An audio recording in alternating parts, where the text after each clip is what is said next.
tell you guys a story tonight. It's a personal story for me. Hey! So this is it's gonna be a hard story. This is the first time I've been to this house with all of you. It's the first time that I've been to this gala. A lot of you guys have asked me tonight, have I ever been to this gala? I have not. Last year on April 1st, my wife Kelly and I were in New York City at Sloan Kettering. We're with our son Nolan. Nolan was recovering from his third major surgery in just about 15 months. He had hepatoblastoma, it's childhood liver cancer.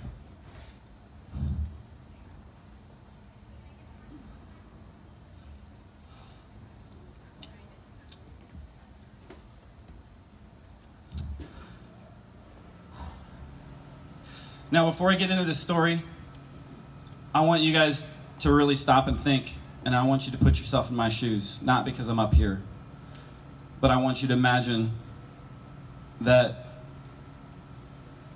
the boy that I'm talking about and the story that I tell is your kid.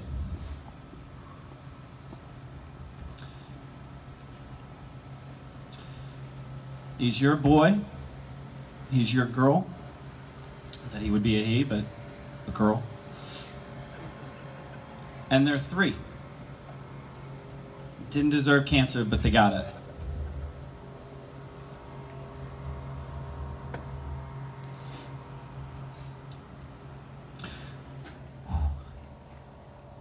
All right, back to my story. Before I do that, I guess now that I remember, another line that I wanted to make sure I say is to all the dads out there.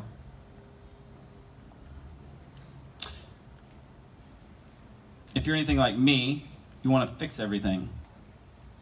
You want to make it right.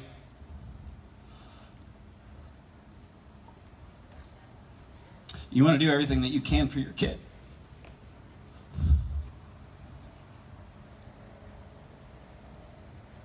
So take that thought as I take you through this journey. So back to the story. I'm in the room, I'm on duty. We're in the ICU recovering from surgery. Nolan's not feeling well, and the nurses assure me that I could go. So like we did many, many, many times, it was time for me to be off duty, go back to the hotel, take a break. And this typically was a really hard thing for me to do because I was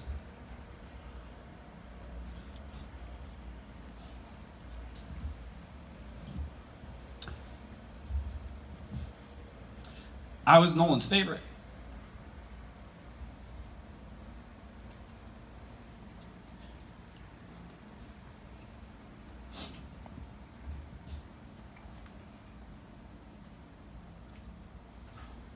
He never wanted me to go.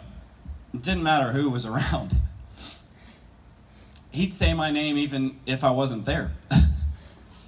So, I know that many of you in this audience are saying he's just saying that, but Kelly's right over here. Right here. You can ask her.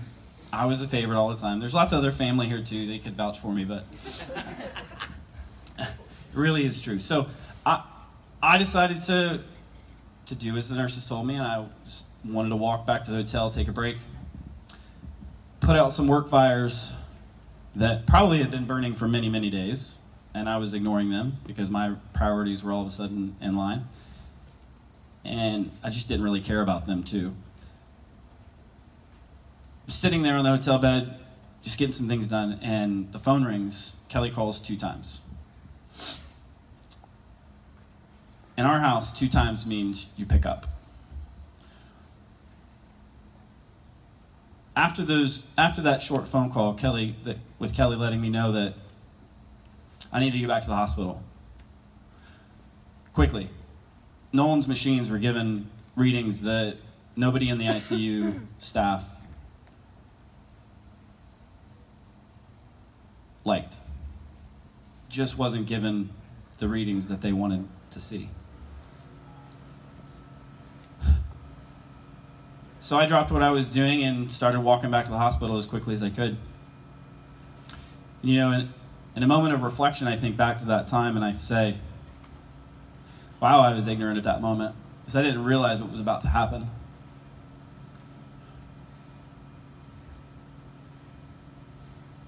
So I walked back to the hospital, and I even remember being on the 9th floor elevator,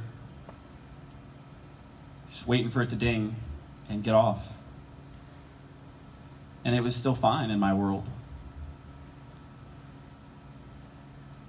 But I get off that elevator, and I walk through the ICU doors,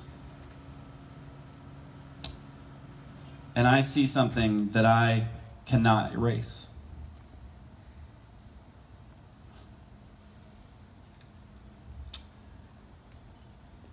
As I walk through, take a quick right, and on my left, Nolan's room is the very first room.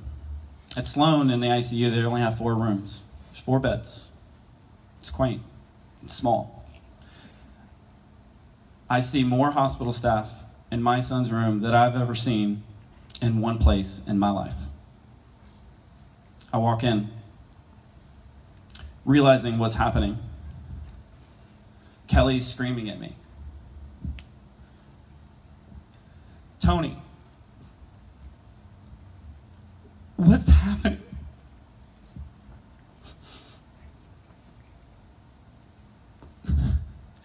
Repeating it over and over again. What's happening?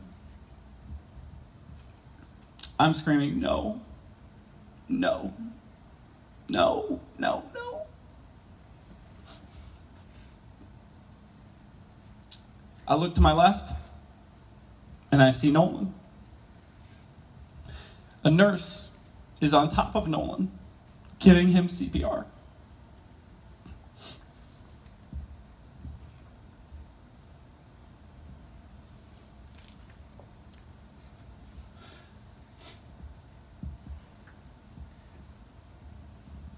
I beg them to let me talk to him. I was his favorite. He'd stick around for me.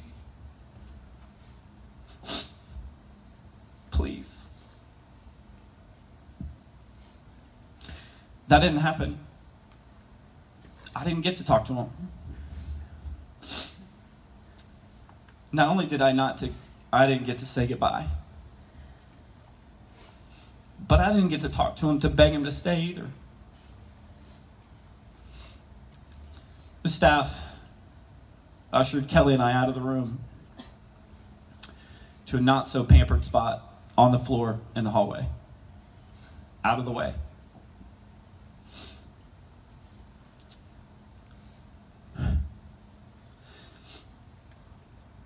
At that time, praying, texting, crying, screaming, cursing, everything that you can imagine. Trying to gather ourselves to what's happening. This moment can't really be happening. Just about an hour later, the very same surgeon that operated on Nolan to extend his life came up to Kelly and I while we're sitting on the floor and said, "He's gone."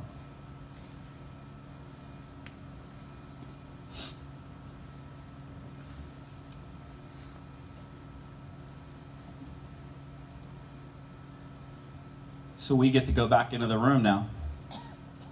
After a few moments, gather ourselves, and we go home. We go into that room,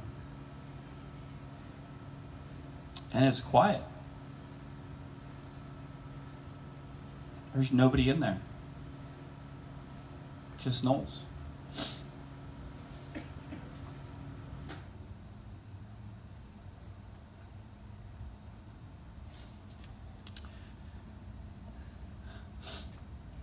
Sure, We got to spend some time with him. But what's that?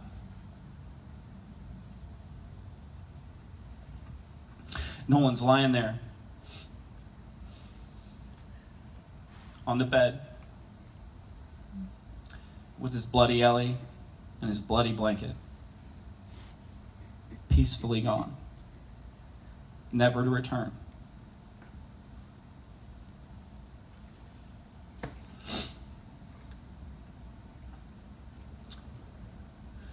It's in that moment that I realized that Nolan was home.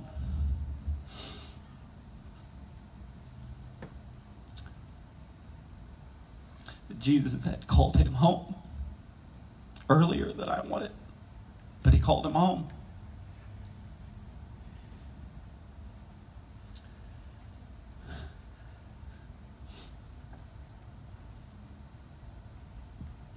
The autopsy report reveals that Nolan died from complications from hepatoblastoma. They can call it whatever they want. But that's not what it is. Cancer didn't kill Nolan. The chemo killed Nolan. The drugs, made for adults with pared down doses, for my young boy, 19-pound frame, shove those drugs into his system, ravage his organs, and hope he beat the clock.